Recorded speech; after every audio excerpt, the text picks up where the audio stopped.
గత కొద్ది నెలల నుండి సోషల్ మీడియాలో క్రైస్తవులపై ఒక మత ప్రచారం అంటూ క్రైస్తవ స్త్రీలను గురించి, అలాగే క్రైస్తవులు ఆరాధ్య దైవంగా భావిస్తూ ఉన్నటువంటి యేసుక్రీస్తుని గురించి, మా మత గ్రంథమైనటువంటి బైబిల్ని గురించి, అలాగే యేసు ప్రభు ఈ లోకానికి రావడానికి తల్లి గర్భాన్ని వాడుకున్న మరియమ్మ తల్లిని గురించి దుర్భాషలాడుతూ వ్యంగ్యంగా మాట్లాడుతూ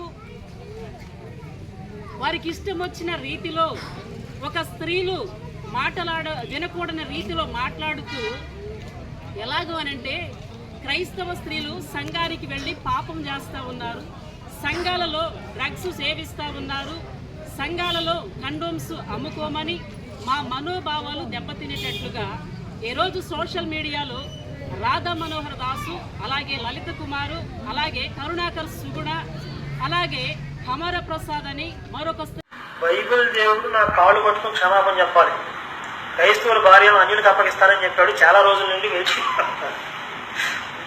కనీసం అనంతపురం పాస్టర్ గారి భార్య లేదా అప్పగించరా, లేకపోతే బైబిల్ దేవుడు వాగ్దానం చేస్తే తప్పడండి.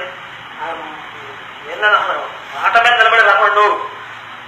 ఇశ్రాయేలు భార్యను అన్యులకు అప్పగిస్తా అన్నాడు, అప్పగించాడు. ఇప్పుడు అన్యులంటే క్రైస్తవులు కాని వాడు అన్యులు అని చెప్పి ప్రచారం చేస్తున్నారు.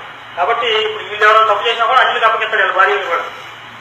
బైబిల్ దేవుడు డ్యూటీ అదే, వీడి భార్య నా దగ్గర, ఆడి భార్య నేను దగ్గర అటు ఇటు మారుస్తా ఉంటాడు. ఎలా రౌడీస్ ఎవడన్నా ఉన్నాడా?